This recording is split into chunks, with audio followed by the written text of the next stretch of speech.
على محمد وبارك وسلم۔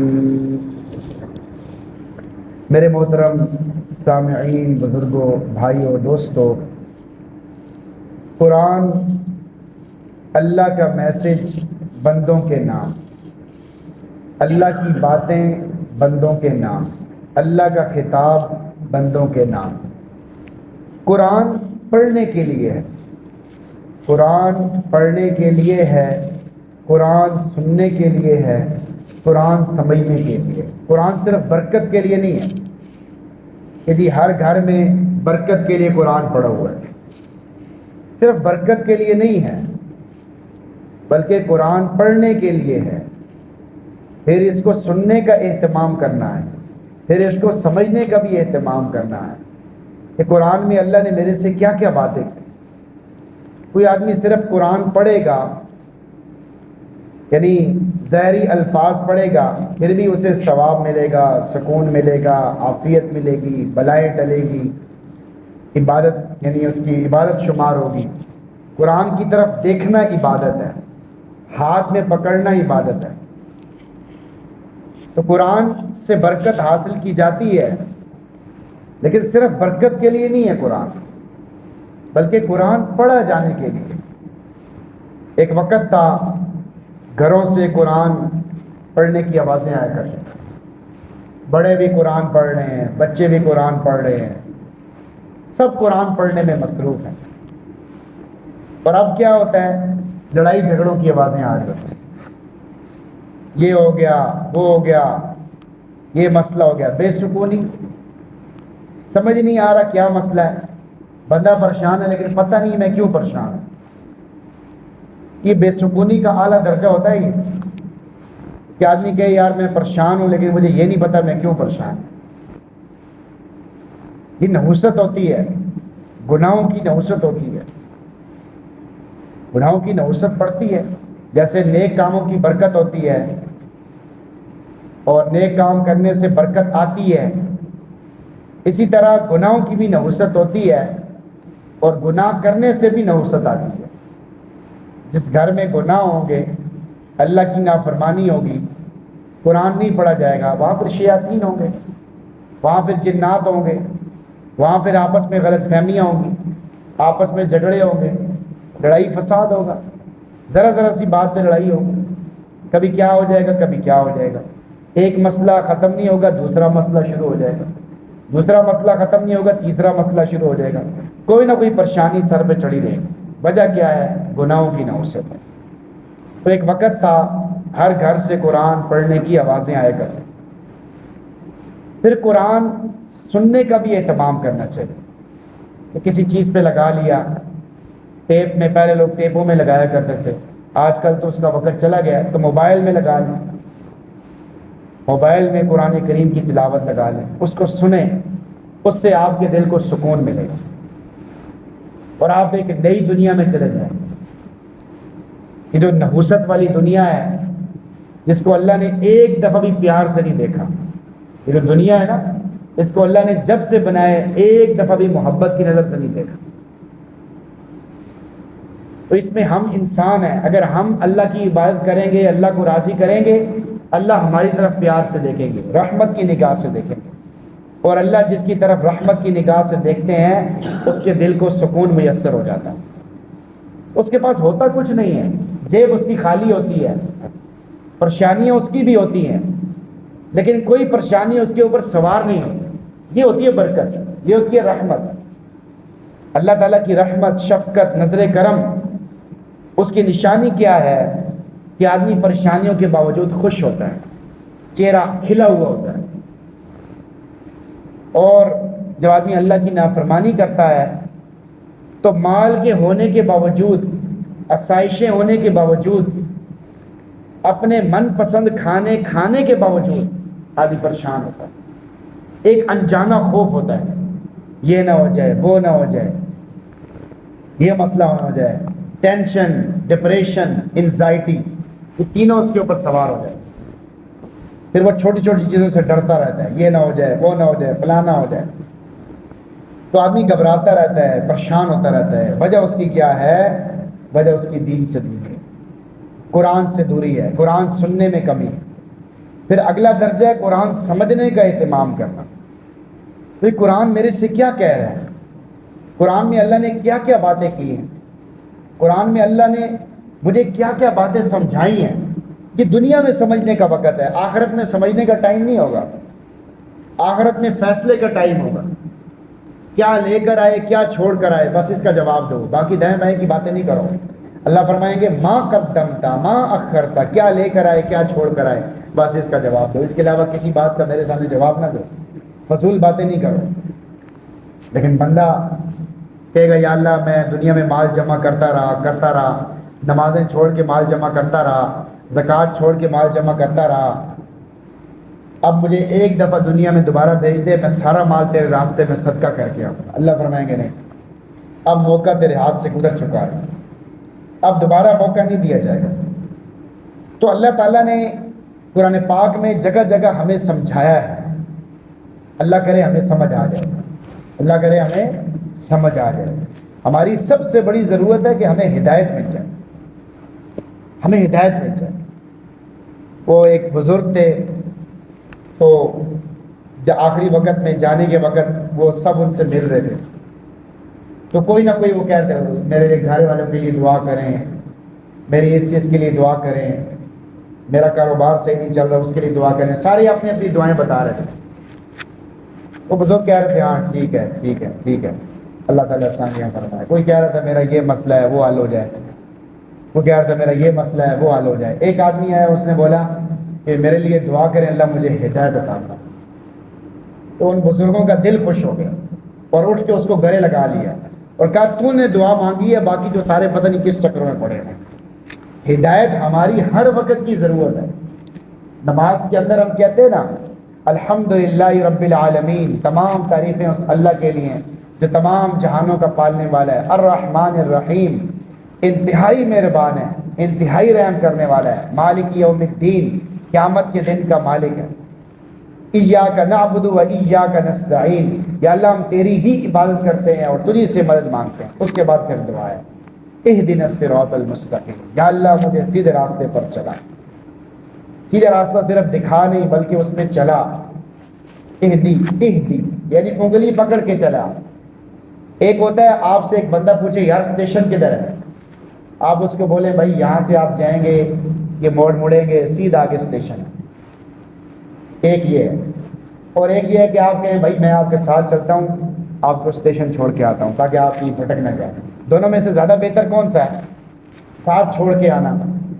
تو اللہ تعالیٰ سے یہ مانگنا ہے یا اللہ مجھے ہر وقت ہدایت عطا فرما، صبح شام ہدایت عطا فرما، ہر جگہ پہ ہدایت عطا فرما، کسی آن کسی گھڑی مجھے اپنی ہدایت سے دور نہ فرمانا۔ یہ جو آدمی کلمہ کفر بول دیتا ہے نا، غصے میں آ جاتا ہے، گالیاں دیتا ہے، سمجھ نہیں آتی، بے قابو ہو جاتا ہے، اس کے پیچھے کہ اللہ نے اس سے نظر کرم ہٹائی ہوئی ہے۔ ورنہ جو اللہ والے ہوتے ہیں، نیک لوگ ہوتے ہیں، ان کو غصہ نہیں آتا، یا غصہ آتا ہے تو پھر وہ بھی اللہ کی مشیت سے ہی ہوتا ہے، اسی میں بھی کوئی خیر ہوتی ہے۔ ایک بزرگ تھے، ایک عورت ان کو برا بھلا کہا کرتی تھی، ان کے سامنے کچھ لوگ بیٹھے ہوتے تھے، ایک عورت آتی تھی، وہ روز کچھ نہ کچھ بولتی رہتی تھی، بھائی یہ وہ فلانا، کچھ نہ کچھ بولتی رہتی تھی۔ اب وہ جو ان کے آگے لوگ بیٹھے ہوتے تھے وہ کہتے حضرت کوئی اجازت دیں ہم اس کو منع کریں، وہ کہتے نہیں بس کچھ نہ کہو، تم اپنا جو ہے نا ادھر دھیان دو، اس کو کچھ نہ کہو۔ کافی دنوں کے بعد ایک دن ایسا ہوا کہ وہ پھر عورت کچھ کہہ رہی تھی، تو انہوں نے کہا بھائی اس کو کچھ منع کرو، اس کو مارو یا اس کو بھگاؤ یہاں سے۔ وہ جو ہے نا وہ جی حضرت جی آج آپ کو کیا ہو گیا جی، جب ہم جیسے اسٹائل مارتے ہیں نا ویسے تو ہم کہتے رہتے ہیں جی حکم کریں حکم کریں، لیکن جب حکم آ جاتا ہے نا تو پھر کیا ہو گیا جی آپ کو، تو اس نے بھی ایسے ہی کیا، کیا ہو گیا جی آپ کو، تو آسمان سے بجلی گری اس عورت کے اوپر اور وہ ادھر ہی جل کے بسم ہو گئی۔ تو بزرگوں کا چونکہ اللہ سے تعلق ہوتا ہے، بعض دفعہ وہ برداشت کر جاتے ہیں، اللہ برداشت نہیں کرتا، اس لیے اللہ نے ایک حدیث بھی ہے من عاد لی ولیا فقد آذنتہ بالحرب، جو میرے کسی ولی سے جھگڑتا ہے، میرے کسی ولی سے دشمنی کرتا ہے، میری طرف سے اس کو لڑائی کا اعلان۔ اللہ فرما رہے ہیں میری طرف سے اس کو لڑائی کا اعلان۔ تو اللہ سے تعلق بنتے بنتے پھر اتنا تعلق بن جاتا ہے کہ اللہ تعالیٰ پھر مدد کے لیے میدان میں آ جاتے ہیں، اور جب اللہ میدان میں آ جاتے ہیں پھر شکست نہیں ہو سکتی، پھر نقصان نہیں ہو سکتا، پھر آدمی پریشان نہیں ہو سکتا۔ مسلمان ہو اور پریشان ہو، یہ دونوں چیزیں جمع نہیں ہو سکتی۔ مسلمان ہو اور ہر وقت پریشان ہو، جنوری میں بھی پریشان، فروری میں بھی پریشان، مارچ میں بھی پریشان، ہر وقت پریشان، اس کا مطلب ہے مسلمان صحیح معنوں میں نہیں ہے۔ مسلمان تو وہ ہوتا ہے جس کو علامہ اقبال نے اپنے شعروں میں کئی جگہوں پہ اس کو بیان کیا ہے، خودی کو کر بلند اتنا کہ ہر تقدیر سے پہلے خدا بندے سے خود پوچھے بتا تیری رضا کیا۔ تو کیسے چاہتا ہے میں تیری زندگی کیسے بناؤں، تو بتا۔ خودی ایمان کو اتنا، خودی کہتے ہیں ایمان کو، کہ خودی کو بھی ہم پتہ نہیں کیا سمجھتے ہیں، خودی کیا چیز ہے؟ خودی ایمان، خودداری، خودداری، حق اور سچ کے ساتھ جڑنا، حق اور سچ پہ جٹ جانا، اور حق اور سچ کے لیے زندگی وقف کر دینا۔ یہ نہیں کہ آدمی جو ہے کہے تو کچھ اور کرے کچھ، یہ ایمان کے کمزور ہونے کی علامت ہے۔ ایمان ہے، ایک تو ہم ذرا ذرا سی بات پہ منافقت کا حکم لگا دیتے ہیں، ذرا ذرا سی بات پہ کافر ہونے کا حکم لگا دیتے ہیں، یہ جہالت ہے۔ چاہے کوئی 33 نمبر والا مسلمان ہے، کوئی 33 نمبر والا ہے، کوئی 35 نمبر والا ہے، کوئی 60 نمبروں والا ہے، کوئی 70 نمبروں والا ہے، ایمان ہر آدمی کا مختلف ہے، لیکن مسلمان تو سارے مسلمان ہیں۔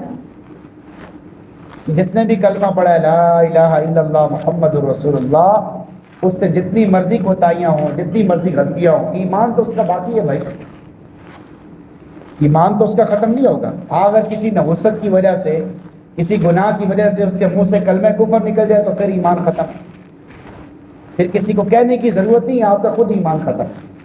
اس لیے اللہ کے بارے میں کبھی کوئی بات نہ کریں، رسول کے بارے میں کبھی کوئی بات نہ کریں، جنت کے بارے میں کبھی کوئی الٹی بات نہ کریں۔ لوگ مذاق مذاق میں، وہ ایک بچہ اس دن بتا رہا تھا، اب ایسے ہی لوگ لطیفے بناتے ہیں نا کہ جی وہ خواب میں وہ بندہ آیا، اس نے کہا جی جہنم میں جگہ بہت کم پڑی ہوئی ہے۔ اب اللہ نے اتنی بڑی دنیا بنائی ہے، 18,000 مخلوقات ہیں، اتنا بڑا آسمان ہے، اتنی بڑی زمین ہے، اتنے چاند سیارے، آج تک دنیا کا کونا ہی نہیں پتہ چل سکتا۔ جو بھی جہاز آگے جاتا ہے کونا معلوم کرنے کے لیے، وہ جہاز ہی نہیں ملتا، وہ جہاز ہی غائب ہو جاتا ہے، دنیا کا کونا آج تک معلوم نہیں ہو سکا۔ جو بھی اس طرف آگے جاتے ہیں بس وہ پھر دوبارہ نہیں آتے۔ اتنی بڑی اللہ کی دنیا، اللہ کا نظام ہے۔ وہ کیا کہہ رہے تھی، وہ کہہ رہے تھی کہ جہنم میں جگہ بڑی کم پڑی ہوئی ہے، اس لیے تھوڑے اچھے کام کرو۔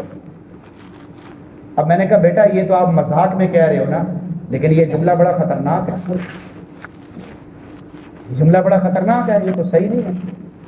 اس طرح آدمی بعد فقل میں کفر بول جاتا ہے، پتہ بھی نہیں چلتا آدمی۔ یہ نحوست پڑتی ہے بھائی، یہ ڈراموں کی نحوست پڑتی ہے، فلموں کی نحوست پڑتی ہے، گانے سننے کی نحوست پڑتی ہے۔ ذہن ہے ڈراموں والا، فلموں والا، اور اعتراض ہے دین والوں کا۔ دین والے ایسے کر رہے ہیں، دین والے اس طرح کر رہے ہیں۔ دین والے کون ہیں؟ ہم سارے ہیں نا، ہم سب مسلمان ہیں۔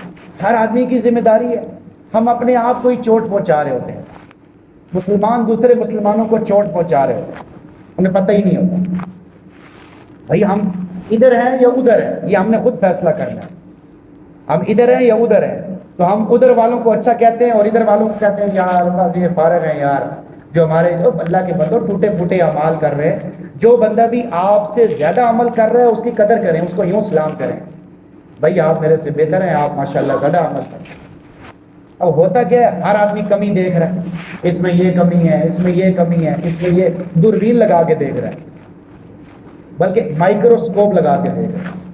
اب یہ ہاتھ ہے نا، ہاتھ، اس کے اوپر کوئی جراثیم نہیں ہے، لیکن مائکروسکوپ لگا کے دیکھیں نا کوئی جراثیم نظر آ جائے گا۔ وہ فرشتہ کوئی بھی نہیں ہے بھائی، پتہ نہیں ہم کن چیزوں میں لگے۔ لوگ دین کے نام پر بس بحث کو دین کا نام سمجھتے ہیں، ہم بحث کر رہے ہیں، فضول ٹائم ضائع کر رہے ہیں، بس دین کی خدمت ہو رہی ہے، دین کی بات ہو رہی ہے۔ بھائی اللہ رسول کی بات کریں، اللہ رسول کی بات کریں، اللہ رسول، ہر آدمی کو سمجھ آتی ہے کیا صحیح ہے کیا غلط ہے۔ ہاں یہ نہیں ہے کہ آدمی کو پتہ نہیں ہے کہ کیا صحیح ہے کیا غلط ہے۔ جو صحیح ہے وہ صحیح ہے، کسی کے بتائے بغیر بھی صحیح ہے، وہ ہر آدمی کو سمجھ آتی ہے یہ صحیح ہے، صحیح کبھی غلط نہیں ہو سکتا، اور جو غلط ہے وہ کبھی بھی صحیح نہیں ہو سکتا۔ غلط کو اگر کوئی صحیح بھی کہے تب بھی صحیح نہیں ہو سکتا، کہ بندے کو سمجھ آ رہی ہوتی ہے، لیکن وہ کہتے ہیں بس آپ ایک دفعہ بول دیں۔ بعض لوگ کیا کرتے ہیں، ایک جگہ سے مسئلہ پوچھتے ہیں، پھر دوسری جگہ سے پوچھتے ہیں، پھر تیسری جگہ سے پوچھتے ہیں، پھر چوتھی جگہ سے پوچھتے ہیں، پھر خود قیاس کرتے ہیں۔ وہ پھر میں نے یوٹیوب پہ پھر یہ سنا، اس کے بعد پھر یہ سنا، اب میری سمجھ میں یہ آیا کہ یہ کرنا چاہیے۔ ایک بندہ مسئلہ پوچھ رہا ہے اور مجھے کہہ رہا ہے میں نے یوٹیوب پہ یہ سنا، یوٹیوب پہ یہ سنا۔ میں نے کہا یوٹیوب پہ یہ سنا، پھر مسئلہ پوچھنے کی ضرورت کیا ہے؟ پھر اسی کے مطابق پھر چلیں آپ، تو ذہن گھچو مچو ہو جاتا ہے۔ ہر آدمی خود فیصلہ نہیں کر سکتا۔ یا تو احادیث ساری آپ کے سامنے ہو، قرآن کی آیات ساری آپ کے سامنے ہو، ایک آیت نہیں۔ جیسے میں نے اس دن بھی مثال دی تھی، قرآن پاک کہہ رہا ہے ید اللہ فوق ایدیہم، اللہ کا ہاتھ ان کے اوپر ہے۔ اب اللہ کا تو ہاتھ ہی نہیں ہے بھائی، قرآن خود کہہ رہے ہیں اللہ کا ہاتھ ان کے اوپر ہے، قرآن کہہ رہے ہیں، قرآن کی آیت ہے۔ اور اللہ تعالیٰ کے بارے میں اگر آپ نے یہ سوچا کہ اللہ کا ہاتھ ہمارے ہاتھ کی طرح ہے، یا اللہ کی آنکھیں ہماری آنکھوں کی طرح ہیں، یا اللہ کے نعوذ باللہ کان ہمارے کانوں کی طرح ہیں، تو بس گئے آپ۔ اب کرنا کیا ہے؟ صرف ایک آیت کو دیکھ کر وہ مسئلہ نہیں بنتا۔ اب 18ویں سپارے میں ہے اللہ نور السماوات والارض، اللہ آسمانوں اور زمینوں کا نور ہے، بس بات ختم۔ کیا ہے، کس طرح کا ہے نہیں پتا، نور ہے بھائی، اللہ نور ہی نور ہے۔ یہ قرآن کی آیت ہے 18ویں سپارے میں۔ تو بہرحال بات یہ چل رہی تھی کہ ایک حدیث سے مسئلہ نہیں بنتا، اس موضوع کی ساری حدیثوں کو سامنے رکھ کے مسئلہ بنایا جاتا ہے۔ ایک آیت سے مسئلہ سامنے نہیں آتا، اس موضوع کی ساری آیات کو سامنے رکھ کے مسئلہ سمجھ میں آتا ہے۔ ہم کیا کرتے ہیں، ہم ایک ایک چیز کو دیکھ کے رکھتے رہتے ہیں۔ اس لیے پورے قرآن میں غور و فکر کرنا چاہیے۔ اللہ سے دعا ہے اللہ تعالیٰ ہمیں پورا قرآن سمجھنے کی توفیق عطا فرمائے۔ تو اللہ تعالیٰ کے ایمان والوں سے جو خصوصی خطاب ہیں ان میں سے یہ 55 ہے، جو 55واں خطاب ہے۔ یا ایھا الذین آمنوا، اے ایمان والو، قاتلوا الذین یلونکم من الکفار، جی کفار سے لڑتے جاؤ جو تمہارے آس پاس ہیں، جو تمہارے نزدیک ہیں، ان سے لڑو، ان کو پہلے اسلام کی دعوت دو، پھر ان سے قتال کرو۔ یہ اللہ تعالیٰ کا خصوصی خطاب ہے، اے ایمان والو لڑتے جاؤ، جہاد کرتے جاؤ اپنے نزدیک کے کافروں سے، وَلْيَجِدُوا فِيكُمْ غِلْظَةً، اور تمہارے دل میں ان کے لیے سختی ہونی چاہیے، تمہارے دل میں ان کے لیے سختی ہونی چاہیے، نرمی نہیں ہونی چاہیے۔ نرمی صرف دعوت کے لیے ہونی چاہیے کہ اللہ کرے اس کو ہدایت مل جائے، یہ کلمہ پڑھ لے، یہ میرا بھائی ہے، بات ختم۔ ہمارا اختلاف کیا ہے؟ کلمہ نہیں پڑھا، کلمہ پڑھا تو بھائی، سب بھائی ہیں آپس میں، باقی دل کے اندر کیا ہے یہ اللہ بہتر جانے۔ ایک صحابی تھے، انہوں نے ایک کافر کو پکڑا، اس کو بالکل مارنے لگے، اس نے کلمہ پڑھ لیا، لا الہ الا اللہ محمد رسول اللہ۔ انہوں نے پھر بھی اس کو وہ قتل کر دیا۔ پھر حضور علیہ السلام کو خبر ملی، پتہ چلا، حضور علیہ السلام نے فرمایا کیا پوچھا تو نے کیوں اس کو پھر قتل کیا؟ کہا کہ وہ اس نے اوپر سے پڑھا تھا، میرے چھری کے ڈر سے پڑھا تھا۔ حضور نے فرمایا تو نے دل چیر کے دیکھا تھا؟ اور بہت ناراض ہوئے، بہت زیادہ ناراض ہوئے، اور پھر بار بار کہہ رہے تھے تو اللہ کو کیا جواب دے گا جب اللہ قیامت کے دن جب اللہ کے سامنے وہ بندہ قیامت کے دن کلمہ لے کر آئے گا، تو اللہ کو کیا جواب دے گا؟